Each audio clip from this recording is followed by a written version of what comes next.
Breaking news చూస్తున్నాం. సచివాలయంలో AP CS Jawahar Reddy కీలక సమావేశం నిర్వహించారు. సీఎస్ తో DGP Harish Kumar Gupta, intelligence DGP ADG Vishwajit, law and order ADG Bagchi, SIT chief Vineet Brijlal భేటీ అయ్యారు. సిట్ నివేదికలోని అంశాలపై ప్రధానంగా చర్చిస్తున్నారు. సిట్ లేవనెత్తిన అంశాలు, లోపాలపై చర్చ జరిగినట్లు సమాచారం. సిట్ విచారణలో వెలుగు చూసిన అంశాలు, దర్యాప్తు కొనసాగుతున్న తీరుపై చర్చ జరుగుతున్నట్లుగా తెలిసిందే.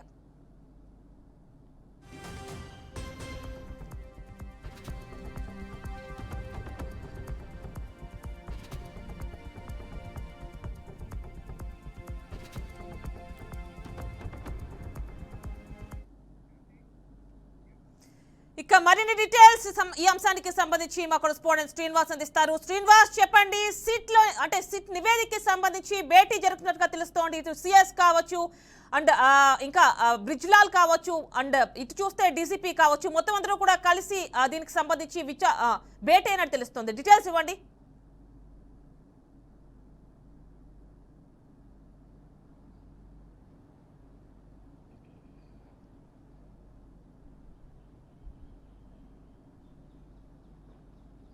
ఓకే కిరణమేనా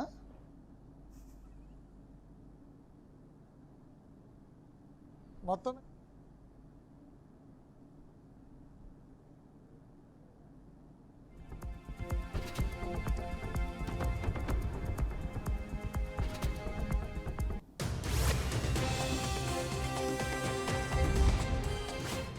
ఇక్కడ ఏ అంశాలని ప్రభావితం అంటే అల్లర్లకు సంబంధించినటువంటి అంశాలు ఎలా ప్రభావితం అయ్యాయి, ఇందులో ఎవరెవరు ఇన్వాల్వ్మెంట్, ఎంతవరకు ఇన్వాల్వ్మెంట్ ఉంది, అంతేకాకుండా గ్రౌండ్ స్థాయిలో జరిగినటువంటి హింసాత్మక సంఘటనలకు సంబంధించి గ్రౌండ్ స్థాయిలో చేసినటువంటి విచారణ కావచ్చు, గతంలో పోలీసులు ఏదైతే హింసాత్మక ఘటనలు జరిగినటువంటి సందర్భంలో చేసినటువంటి ఎఫ్ఐఆర్లు కావచ్చు, వీటన్నింటినీ కూడా పూర్తి స్థాయిలో పరిశీలించడమే కాకుండా ఒక 150 పేజీల వరకు కూడా ఆ నివేదికను తయారు చేసి డీజీపీకి అందజేయడం నిన్నే వినీత్ బ్రిజ్లాల్కి నిన్నే ఈ నివేదిక అంతా ఇవ్వడం జరిగింది. అది నివేదిక మీద నిన్న సాయంత్రమే డీజీపీతో కూడా చర్చలు జరిగినట్టు తెలుస్తోంది. నిన్న సాయంత్రం డీజీపీ దీని మీద పూర్తి స్థాయిలో చర్చలు జరిపిన తర్వాత ఈరోజు సీఎస్తో కొద్దిసేపటి నుంచి కూడా సీఎస్తో భేటీ అయినట్టు తెలుస్తోంది.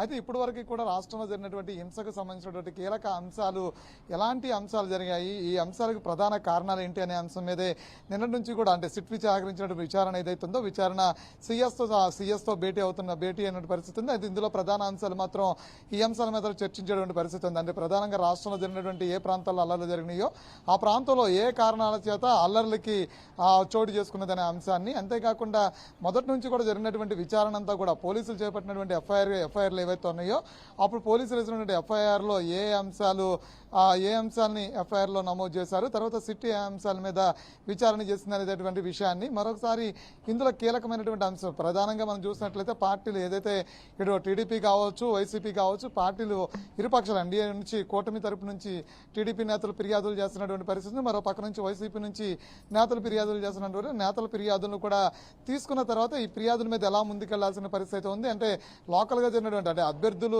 రెండు పార్టీల నుంచి కూడా అభ్యర్థులు పోటీలు చేసిన నేపథ్యంలో ఒక అభ్యర్థి మీద ఒక అభ్యర్థికి అనుచరులకు సంబంధించి చేస్తున్నటువంటి దాడులు కావచ్చు, లేదంటే అక్కడ పోలింగ్ బూత్లో ఉన్నటువంటి ఆ ఏజెంట్ల మీద జరిగినటువంటి దాడులు కావచ్చు, అదేవిధంగా పోలింగ్ జరిగేటువంటి సమయంలో లోపలికి వెళ్ళి ఈవీఎం ధ్వంసం చేసినటువంటి అంశాలు కావచ్చు, ఈ అంశాలన్నింటి కూడా ఎలా తీసుకోవాలి, అంతేకాకుండా నేతలు చేసినటువంటి ఫిర్యాదుల్ని ఎలా తీసుకోవాలి, ఆ ఫిర్యాదు మీద ముందుకెళ్లాలనే అంశం మీద కూడా పూర్తి స్థాయిలో విచారణ అయితే ఎలా ముందుకెళ్లగలవు అనే దాని మీద సీఎస్తో భేటీ అయినట్టు తెలుస్తుంది. మరో పక్క నుంచి ఇప్పటికే కేంద్ర ఎన్నికల సంఘం ఈ అంశాన్ని సీరియస్గా తీసుకుని ముందుకెళ్లాలని చెప్పిన పరిధిలో ఏదైతే అంటే ఆ డెడ్ లైన్ పెట్టడం, ఈ డెడ్ లైన్ లోపు పూర్తి విచారణ కావాలి, గ్రౌండ్ స్థాయిలో ఏం జరిగింది ఏంటనే అంశాన్ని మాత్రం పూర్తిగా స్పష్టంగా నివేదిక ఇవ్వాలంటూ కూడా ఇప్పటికే ఈసీ అడిగిన పరిస్థితుల్లో కూడా సిట్ తయారు చేసినటువంటి నివేదిక మీద ఇప్పటికే